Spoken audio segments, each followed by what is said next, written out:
Good evening. It's time for Chapter 11 of The Earl on the Train. Chapter 11. New Arrangements.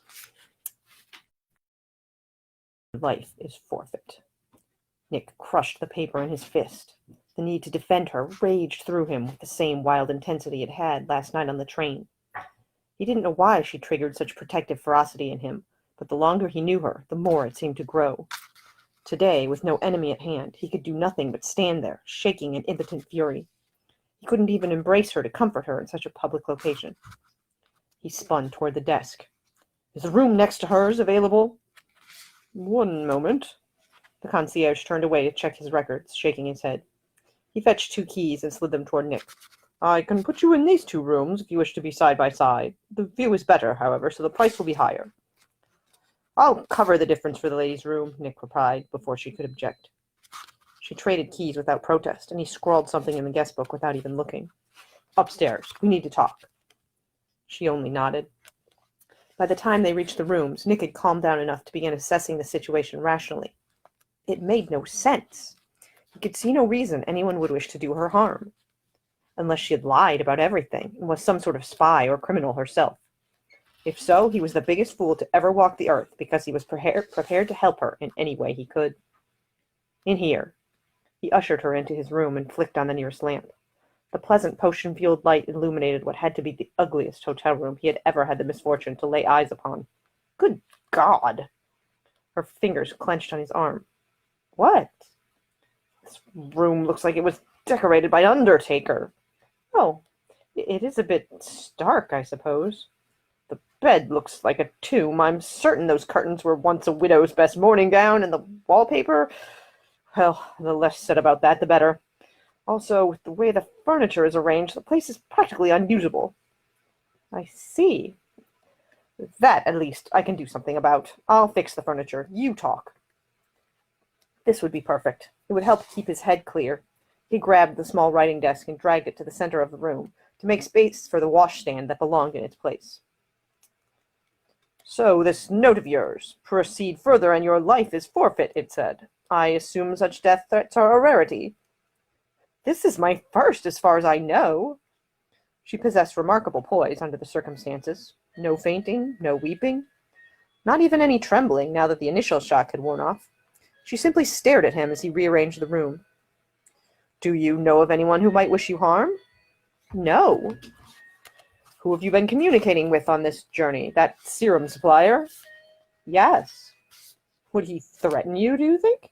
"Certainly not. He's my brother. He will yell at me plenty, but he would never wish me dead." "Could this be his idea of a joke, then?" "No, he wouldn't do that. If it were Francis, perhaps, but Alfred is much too serious. He isn't likely to joke at all with me, and certainly not about something like this."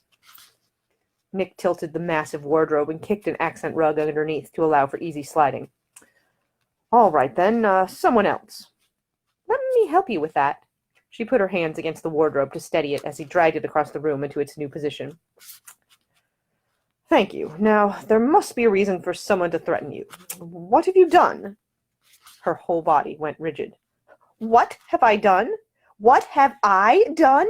Nothing. I have done absolutely nothing. And how dare you—" Whoa, I'm sorry, Nick interrupted. "I didn't mean—" He took a deep breath and tried again.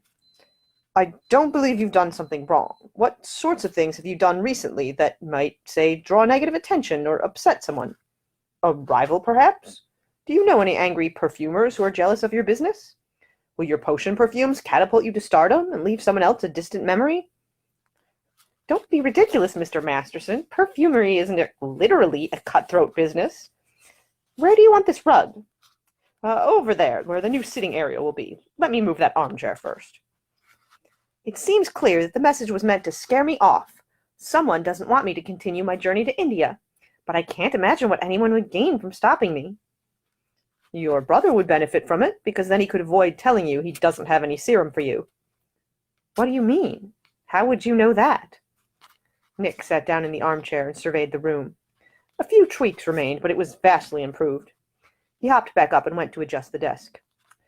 "Serum supplies are running low, at home in England and also in France. I will be verifying that the same holds true here in Italy, and ultimately I'm headed to India to determine the cause of the problem. One blonde eyebrow rose.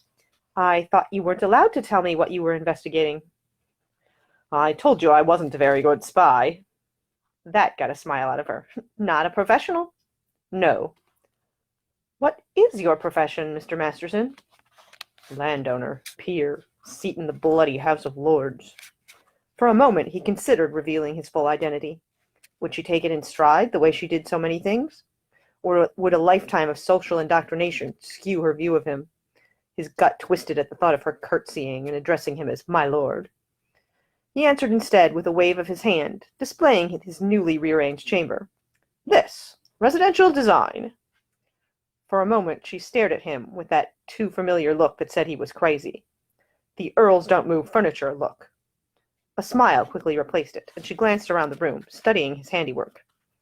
You do seem to have a knack for it, but I don't think it's a real profession. It is now, and the transformation would be much better if I could also redo the tapestries and the lighting, and especially that wallpaper. It does look a bit like, well, dirt. You are being generous. I was thinking horse shit. She laughed, then covered it with a cough. There's no need for crude language, Mr. Masterson. There is every need. You can see it as well as I. I shudder to think what your room might look like. Perfect pink lips tilted in a flirtatious smile. Why don't we go take a look? A blush followed a few seconds later. Nick's entire body tightened. He was certain she had only realized after she spoke how suggestive her offer was. And yet she didn't take it back, or stammer an awkward clarification. Her eyes remained fixed on his, her smile still coy, with a hint of shyness. I don't mind if you come in for a moment. Or an hour, or all night.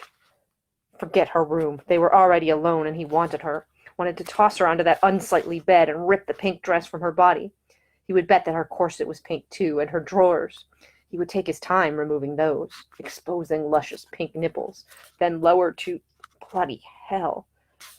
I should be going, he said, or growled more accurately. It was either sound irritable or sound aroused, and he preferred to chase her off. Otherwise she might kiss him again, and then God help him. I have more questions to ask tonight. You should turn in for the night. You will be safe with the door locked. She folded her arms across her chest and gave him a pouty frown that made her lower lip plump out. And what about you? How will you stay safe? I'm not the one receiving threatening messages and being stalked by strange men in the night. The strange man was after you. I think not. I think he was there to give you a fright, just like the telegram. Someone thinks he can scare you off. Someone doesn't know me. I mean to see this through. First thing in the morning, I'm getting on the train bound for Brindisi.